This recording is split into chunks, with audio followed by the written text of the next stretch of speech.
उससे उम्र में बड़े, छोटे भाई और जो भी बुजुर्ग हैं, आप सबके चरणों में मैं संजीव कुमार नमन करता हूँ।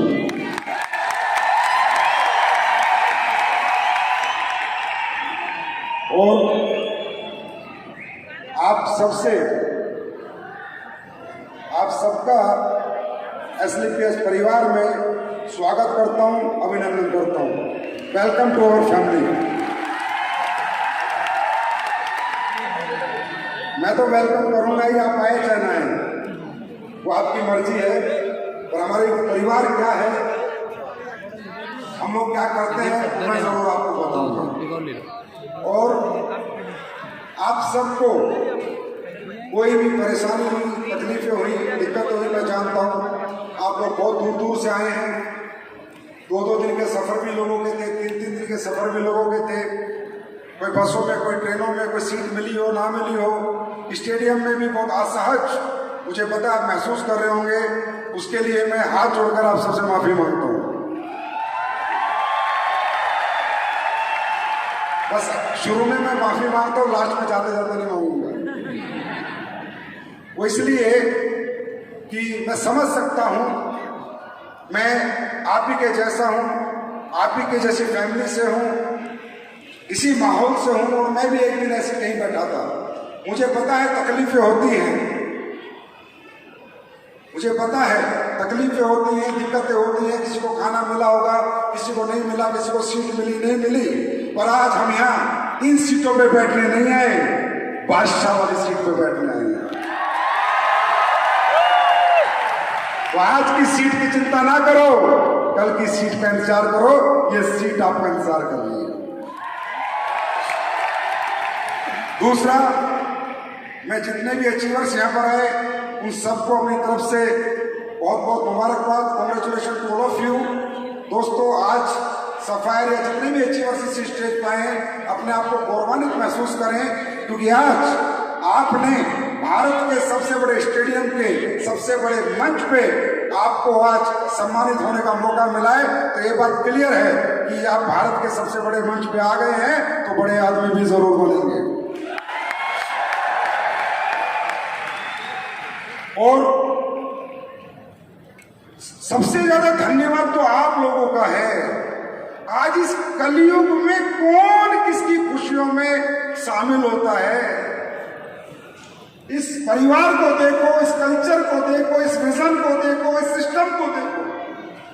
आज इस कलयुगी दुनिया में, नफरत भरी दुनिया में, एक दूसरे से जलने वाली दुनिया में, अमीरी गरीबी का फर्क करने वाली दुनिया में, जात पात में फर्क करने वाली दुनिया में कौन किसी की खुशी में शामिल होता है।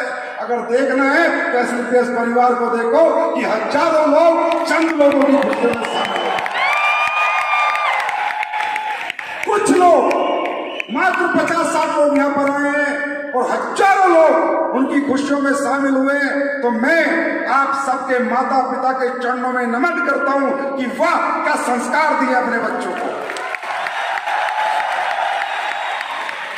ऐसे संस्कारी लोग इस दुनिया में बहुत ही कम हैं। तो दोस्तों, ये बहुत बड़ी बात है। अब आप शामिल हुए हैं, यहाँ पर तक आए हैं, तो कुछ ना कुछ बात मैं आपके साथ जरूर शेयर करूंगा, कुछ ना कुछ विचार अपने आपके सामने जरूर रखूंगा। सबसे पहली बात, ये अलग दुनिया है, ये अलग सिस्टम है, ये अलग तरह के सोच के लोग हैं। एक अलग, ये बाहर की दुनिया और यहाँ की दुनिया में जमीन आसमान का अंतर है। वो शायद आपने यहाँ पर आके महसूस भी किया होगा। यस और नो? महसूस किया है? महसूस किया है? अरे कहाँ 8-8 घंटे लोग ऐसे जमे रहते हैं, सजे रहते हैं। हम शादियों में जाते हैं तो 2 घंटे में बोर हो जाते हैं, पर यहाँ कोई बोर नहीं हो रहा, क्योंकि यहाँ हर कोई घर से निकला था तो एक उम्मीद के साथ लेके निकला था कि जा रहा हूं, कुछ बन के आऊंगा, जा रहा हूं, कुछ समझ के आऊंगा, कुछ लेके आऊंगा। और मैं आपको भरोसा नहीं, यकीन दिलाता हूं कि अगले 40 मिनट बाद जब आप गेट छोड़ोगे तो जो आए हो वो नहीं, कुछ बदल के जाओगे। और अगर किसी भी व्यक्ति विशेष को, किसी भी सज्जन को, महापुरुष को मेरी बात कहीं भी गलत लगे तो 100% मैं कहता हूं हमारे परिवार में उसकी मर्जी है वो आए ना आए, क्योंकि हम लोगों ने झूठ का व्यापार नहीं, हमने सच की नींव रखी थी 9 नवंबर 2014 को। बहुत से लोगों ने आपको यहां पर आके बताया कि संजीव सर ने प्लेटफॉर्म बनाया, संजीव सर ने प्लेटफॉर्म बनाया तो मैं सक्सेस हो गया, संजीव सर ने प्लेटफॉर्म बनाया तो मैं सक्सेस हो गया। नहीं, ये प्लेटफॉर्म मैंने बनाया नहीं है। आप आज सच सुन के जाओ, ये प्लेटफॉर्म मैंने बनाया नहीं है। मैं डायरेक्ट सेलिंग करता था, मैं पहले आर्मी में था तो मेरे सपने थे, मैं सक्सेस होना चाहता था। मैं आर्मी में था तो मेहनत तो मेरे खून में बसती थी।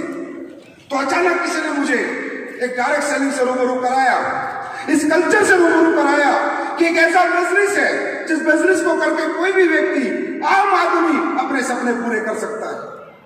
तो मैंने इस बिजनेस के कल्चर को समझा, इसके एटमॉस्फेयर को समझा, इस बिजनेस के प्रिंसिपल्स को समझा। यार वाकई में ये तो बड़ा गजब का धंधा है। उसने बताया सन 2007 में कि यहां पर कोई जात पात नहीं देखता, कोई एजुकेशन नहीं देखता, कोई टैलेंट नहीं देखता, कोई बैकग्राउंड नहीं देखता, कोई डिग्री नहीं देखता। यहां पर सिर्फ आप अपनी हिम्मत से और मेहनत से बहुत आगे बढ़ सकते हो, बहुत पैसा कमा सकते हो, अपने सपने पूरे कर सकते हो। तो ऐसे आर्मी पर्सन मेहनती तो था ही, कर्मठता तो मेरे अंदर कूट कूट के भरी थी। मैंने बहुत मेहनत की, बहुत मेहनत की और मैंने पैसे भी कमाए, करोड़ रुपए भी मैंने कमाए। लेकिन फिर क्या हुआ, जो काम मैंने किया, जिन लोगों को मैं अपने सिस्टम में लेकर आया, जिन लोगों को मैंने जो कुछ भी बेचा, मैं किसी कंपनी का नाम नहीं लूंगा, पर कल्चर बहुत अच्छा था, ये बिजनेस का आइडिया बहुत अच्छा था। लेकिन जिस जगह मैंने काम किया, मैंने लोगों को कचरा बेच के नोट कमाए, मैंने लोगों को धोखा दिया, बेवकूफ बनाया, मैंने उनको वो चीजें बेची जो किसी काम की नहीं थी। मैंने दौलत कमाई लेकिन लोगों ने मुझे बददुआ दी।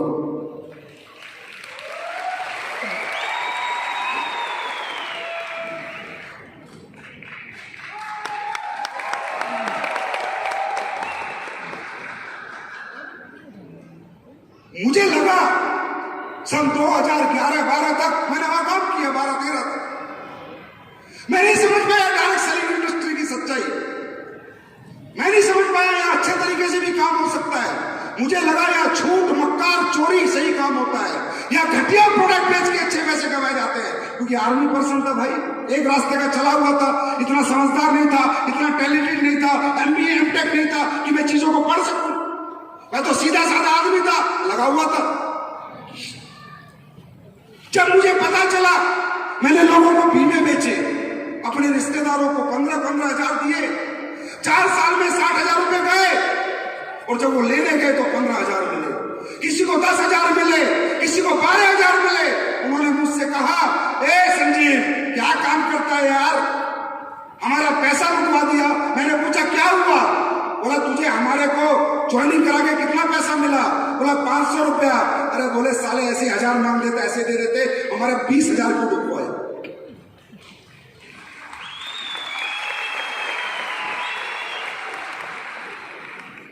जब मुझे एहसास हुआ कि इंडस्ट्री झूठ पे चलती है, या मक्कार लोग बैठे हैं, बेवकूफ बना के लोगों को पैसा कमाते हैं, तब मैंने इंडस्ट्री क्विट कर दी थी। मैंने इंडस्ट्री छोड़ दी थी और जिंदगी भर कसम खाई थी कि मैं जीवन में दोबारा डायरेक्ट सेलिंग नहीं करूंगा। लेकिन ये प्लास्टिक का कीड़ा साला मरता नहीं है।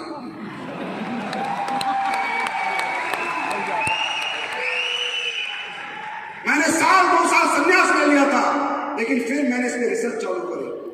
बैठे बैठे इंटरनेट गूगल पे देखने लगा। मैं देखने लगा कि क्या डायरेक्ट सेलिंग झूठ पे टिकी हुई है, क्या डायरेक्ट सेलिंग में सच नहीं बिकता, क्या डायरेक्ट सेलिंग में अच्छे प्रोडक्ट नहीं बिकते। तो मैंने USA, Canada, Australia, Spain, Malaysia, Singapore, जितनी भी कंपनियां, जितने भी लोग चला रहे हैं, वहां तक मैंने जानकारी हासिल की। तो मुझे पता चला कि दुनिया में एक से एक कंपनी है जिसके बहुत अच्छे अच्छे प्रोडक्ट हैं, लोग बहुत अच्छा पैसा भी कमाते हैं और बहुत अच्छे प्रोडक्ट भी बेचते हैं। वहां से मुझे एक सोच है, क्योंकि इंडस्ट्री से मैं मोहब्बत करने लगा था, और इससे मोहब्बत करने का मेरा एक ही कारण था, एक ही कारण। मुझे दिखता था कि अगर हिंदुस्तान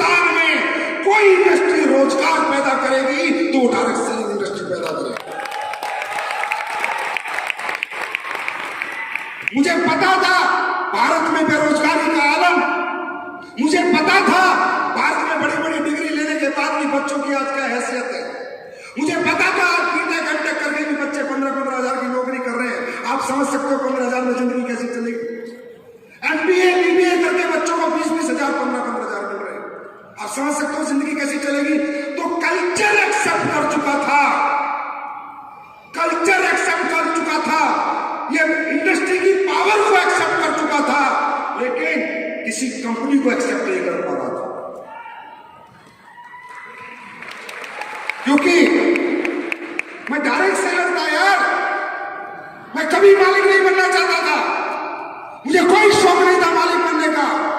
मुझे पता था मालिक बनने के बाद तेरी जिंदगी 100% लोगों के लिए डेडिकेट हो जाएगी, तो अपनी जिंदगी जी नहीं पाएगी। पता था मुझे, मैं कभी नहीं बनना चाहता था। मैंने सभी कंपनियों के प्लान देखे, सभी कंपनियों के प्रोडक्ट देखे।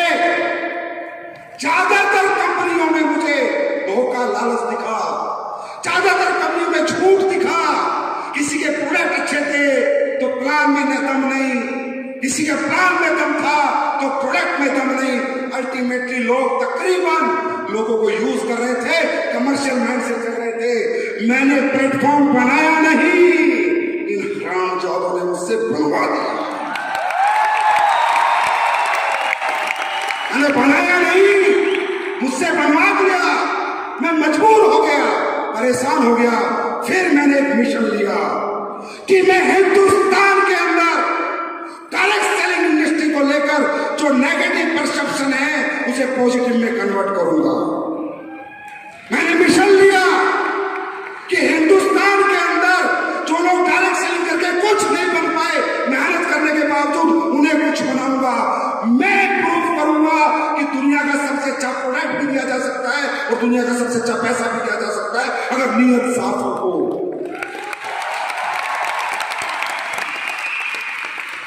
अरे इतनी प्यारी इंडस्ट्री, ना अमीर गरीब का भेद, ना डिग्री ना डिस्टेंस, ना एजुकेशन ना एक्सपीरियंस, ना दौलत ना पैसा, कुछ नहीं देखती, कुछ नहीं देखती, सिर्फ चश्मा देखती। सबने वहां पर लोग आना नहीं चाहते। लोग 15-15 हजार 20-20 हजार का धंधा कर रहे हैं, लेकिन हमारी इंडस्ट्री ज्वाइन नहीं करना चाहते। क्यों? नेगेटिव परसेप्शन, परसेप्शन नेगेटिव है।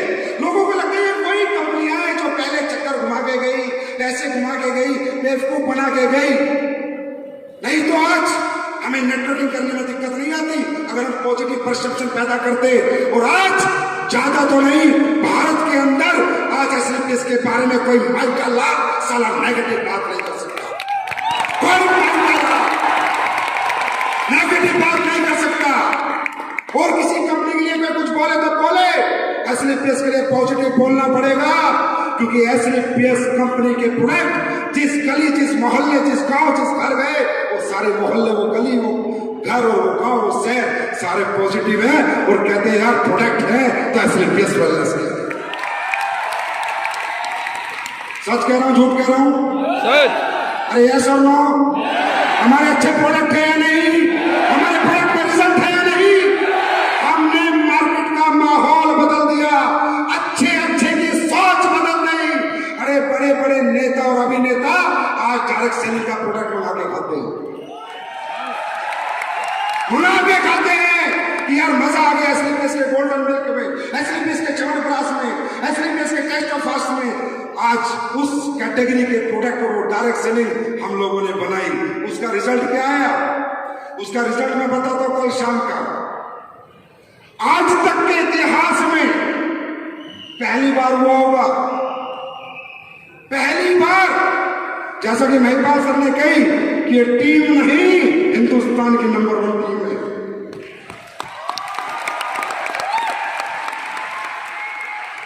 ये बात सच है, सच है क्या? अरे पूरी तरह सच है। मेरी हालत देखो कल रात को क्या हुई। मुझे पता चला फंक्शन हो रहा है, आप इन्वाइटेड हो। मैंने कहा बहुत बढ़िया। फिर पता चला 15,000 लोग आ रहे हैं। मैंने कहा बहुत गलत, जगह नहीं इस हॉल में इतनी। साहब मैं गाड़ी लेके भाग के आया। आपने दुनिया में हमेशा देखा होगा जब भी हम लोगों को बुलाते तो हाथ जोड़ने पड़ते, आओ आओ। और मैंने यहाँ जितने आपके लीडर बैठे हैं, यहाँ जितने महान लीडर, इनके पैरों में पड़ गया मैं रात को आके, भाई बंदे रोक दे, भाई ट्रेन रोक दे, भाई बस रोक दे, भाई जहाज रोक दे, बंदे मत बुलाओ, मैं कहाँ बैठाऊंगा, लोगों को कहाँ से खाना खिलाऊंगा। पहली बार 4 घंटे मिन्नत करी है इनकी, तब जाके कंट्रोल्ड भीड़ है, नहीं तो ऐसे ऐसे 2 स्टेडियम भर जाते हैं। ये ताकत है सच्चाई की, ये ताकत है ईमानदारी की, ये ताकत है नेक नीयत की। और इसे बनाने में आज जो मेरा साथ दिया, जो मैं ऐसे नीयत के साथ खड़ा हूं, टिका हुआ हूं, मैं नहीं गिरा, तो मैं कह सकता हूं दुनिया के सबसे अच्छे लोग अगर किसी कंपनी को ज्वाइन करते हैं तो स्लीपर्स वेलनेस को ज्वाइन करते हैं। दुनिया के सबसे अच्छे लोग और दुनिया की सबसे अच्छी लीडरशिप अगर किसी कंपनी के पास है तो स्लीपर्स वेलनेस के पास है।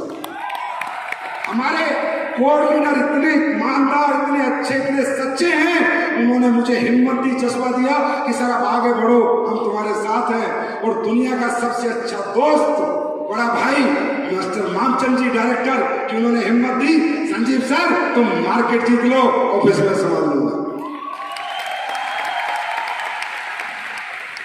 तब ये समय आया है। आज जैसा कि महिपाल सर बता रहे हैं, 5 शो लगातार, कितने 5 इंदिरा गांधी लगातार बैक। लोग कह रहे हैं क्या कर रहा है, ईमानदारी से काम कर रहा है। और क्या कर रहा है, ईमानदारी से काम कर रहा है, सच्चाई से काम कर रहा है, लोगों का बेवकूफ नहीं बनाता, लोगों को झूठ नहीं बोलता, लोगों से खेलता नहीं है, लोगों को यूज नहीं करता, लोगों के लिए मरता है, लोगों के लिए स्लीपर्स वेलनेस मरती है। ये आपने देखा होगा कि स्लीपर्स वेलनेस यूज नहीं करती, चूज करती है। तो मेरे भाई जितने भी लोग यहाँ पर आए हुए हैं, मैं आप लोगों को समझाना चाहता हूं, ये बिजनेस आप करें चाहे ना करें,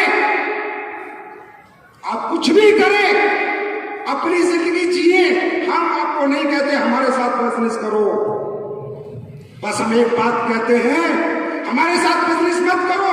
अगर कोई और रास्ता है आपके सपने पूरे करने का आपके पास, अगर कोई रास्ता है आपको करोड़पति बनाने का आपके पास, तो मत आओ हमारे पास। जिनके पास रास्ते हैं हम उन्हें नहीं बुलाते, जो भटक चुके हैं उन्हें रास्ते पे लाते हैं। जो भटक चुके हैं, जो जिनको नहीं समझ आ रहा मैं अपनी जिंदगी की तकलीफें, अपने सपने, अपने दुख कैसे दूर करूं, उनके लिए हम हाथ बढ़ाते हैं कि आओ हमारे साथ, हम करेंगे तुम्हें कामयाब। नहीं चाहिए तुम्हारी दौलत, नहीं चाहिए एजुकेशन, नहीं चाहिए टैलेंट, नहीं चाहिए शक्ल, ना जात, ना पात, ना डिग्री, चाहिए तो तुम्हारा जज्बा चाहिए, हिम्मत चाहिए। और ये बिजनेस अंबानी के बच्चों का नहीं है, टाटा के बच्चे बिजनेस नहीं करेंगे, किसी अरबपति करोड़पति का बेटा ये बिजनेस नहीं करेगा। ये बिजनेस वो करेगा जिसका पिता एक आम आदमी है, जो मिडिल क्लास है, जो अपर मिडिल क्लास है, जो लोअर मिडिल क्लास है। ये धंधा उनके लिए नहीं है, ये पेट भरे हुए लोगों का धंधा नहीं, ये भूखे लोगों का धंधा है। मैं भूखा था, आर्मी में था, इतनी तनख्वाह नहीं मिलती थी कि मैं कुछ सपने पूरे कर पाऊं, तो मैंने ये काम किया। ये हमारा धंधा है, ये तुम्हारा धंधा है, ये अरबपति और खरबपति का धंधा नहीं है, लेकिन तुम्हारा हमारा धंधा है। और मैं तुम सबसे पूछता हूं, ये नहीं तो क्या करोगे? कौन पूछता है बाहर के समाज में? बदबू आती है अमीर आदमी को गरीब आदमी से, बदबू अमीर आदमी गरीब आदमी को अपने घर में नहीं घुसने देता। इतना गैप है बाहर की दुनिया में। अगर ये नहीं करोगे तो क्या करोगे? कौन से रास्ते हैं? जितने भी रास्ते हैं उन्होंने अपनी कीमत लगा रखी है। कोई बड़ी नौकरी चाहिए तो बड़ी डिग्री लेके जाओ, बड़ा धंधा चाहिए तो बड़ा पैसा लेके जाओ। अपॉर्चुनिटी की कीमत है, दुनिया में एक ही अपॉर्चुनिटी है जो बिना कीमत के मिलती है, वह सिर्फ बिजनेस को मिलती है। क्या